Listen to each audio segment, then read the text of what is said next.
Welcome back to another fantastic video, guys. For those of you who didn't watch the last video, please go back and watch the previous video. Okay, today we are going to be talking about dementia, also known as type 3 diabetes of the brain. I was going to get into details of type 3 diabetes, or should I say the causes of Alzheimer's, which is also been shown it's a form of insulin resistance in the brain, and let's just say the brain doesn't get enough blood flow to it. It impairs our memory and our our cognitive ability. But what I will do in this video, I'm just going to talk about the 10 signs. I'm going to talk about the signs and symptoms of Alzheimer's and dementia. And if I get two comments below, I will go into more of a scientific and maybe some holistic approach of prevention, and maybe if you have a loved one living with Alzheimer's or dementia, what you can do to help them, on maybe what you can do as well to prevent yourself from getting Alzheimer's. Okay, let's get into the video. Okay, these are 10 early signs and symptoms of Alzheimer's and dementia. Okay, the very first one is memory loss. Memory loss and disrupt of their daily life. So for example, people who have Alzheimer's or dementia, should I say, they would often have difficulty remembering maybe names. It could be names of their children, the names of their family members, maybe the names of the people that take care of them. And sometimes, I mean, just from first-hand experience, it's heartbreaking sometimes.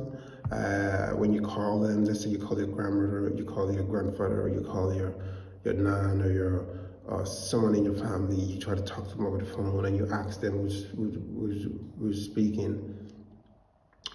You know, you were expecting to mention your name, or they might say someone else that's maybe related to you, or maybe they just don't completely know that you that's speaking.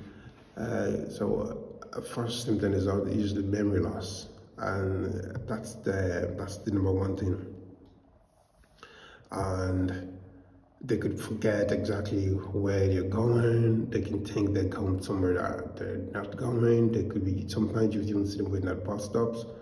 I've even heard in some care home, what they're doing is putting a fake bus stop to stop these people from leaving, maybe walking out, and at least that way, if they think they're going somewhere, that maybe they're going to see someone that they haven't even talked to for a long while.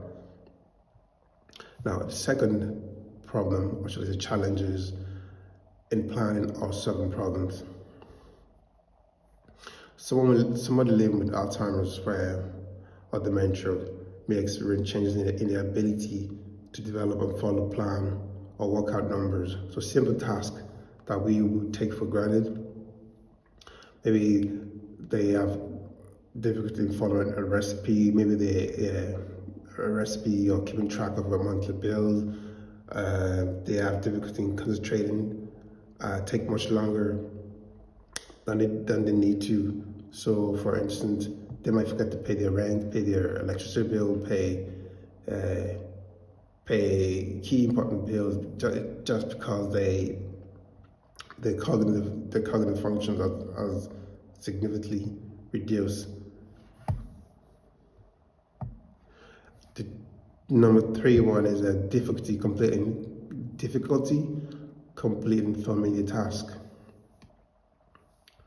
So people living with dementia or Alzheimer's often find it hard to complete daily tasks.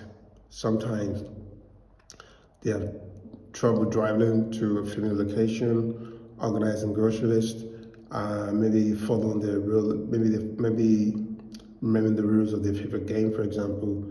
Typically, For example, they might need someone to help them with their microwave, to help them microwave their food, or maybe work a TV show, or maybe walk out, or put on a TV show that they love watching.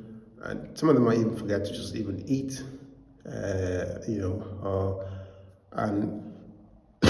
excuse me. And I believe the main reason is because when you have Alzheimer's or dementia, it does so much to your brain. Even if you as a caretaker overfeed them, there's only so much amount of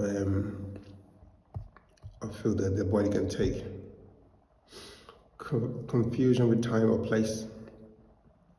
People living with dementia or Alzheimer's can lose track of date, season, time. They might have trouble understanding what's happening. Like I previously said, sometimes they might forget exactly where they are. They don't have a recollection, or they don't know how they get there, how they got there, or where exactly they are. That's another factor. Certain symptoms of dementia.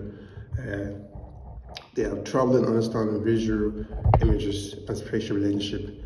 If they're driving, they have no sense of how far or close they are to a place, to an object. Now, this might be dangerous if you have someone that has dementia and drives. Maybe it might be best if you don't let them drive, or if they need to go to a place that, if you have a loved one that can drive them, you could step in for them. Now, problem understanding and speaking words. As people with dementia try to articulate their words, you would often see a delayed speech. It's almost like their brain is trying to process what they're going to say. They might even have a problem writing down exactly what they're trying to articulate. Now, the seventh is when they start to say misplace things, losing things, or retracing their steps. They might not be able to keep track of. Maybe they start losing maybe they might be losing their keys, or they might not be able to retrace their steps. They could walk into a room and forget why they walk into a room. For example, it's just their cognitive ability just decrease over time as the disease progresses. Now, decrease of poor judgment. Now, people with Alzheimer's might make poor decisions that, say for example, a normal person like myself and you wouldn't. For instance, maybe they might overpay a bill, or maybe they don't pay a bill, or maybe they totally forgot to pay the rent. Living with dementia, it might be a good idea to have them live with a relative. Wouldn't be the best idea to just have them live on their own, especially if they are an old age. They might withdraw from social or work activities. Now, another thing is like they might have problem holding a conversation with just like myself. Just say like myself and you, we could be at a social event and we're having another conversation. They might withdraw from holding conversations. They might have a problem having a flow in conversation. As a result, they just withdraw from social activities and other engagements. They have trouble keeping up with their favorite team or activities. Now, change in mood and personality. When you get dementia, it completely changes you as who you are. People living with Alzheimer's and dementia, they become confused, suspicious, depressed, fearful, or anxious.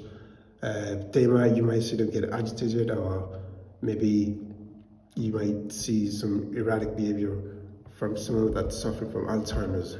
You just need to understand that this is part of the symptoms, and my recommendation would be you would have to operate with someone that has dementia as if you operate with a child, because they're no longer in charge of their cognitive thinking to an extent. What I would say is I will do an elaborate video if I get a comment below this comment to go into further details about dementia. What I will say is here are some things that we can do. I'd say we can increase the amount of books we read as we get older. We do exercise our bodies, but we don't exercise our mind. And I would also say having friends and family would be a great idea. It's probably not the best idea to be a lone wolf or have someone that's at old age, living alone. We're not supposed to be living by ourselves. We're supposed to have time and share that time with friends and family. So if you do have someone that has dementia, having them around friends and family, taking them to activities, getting them the right help. So thank you for tuning into this video. I will drop another video in a couple of days. If you like this kind of video, just leave a comment. Type subscribe if you have subscribed. Thank you for watching this video.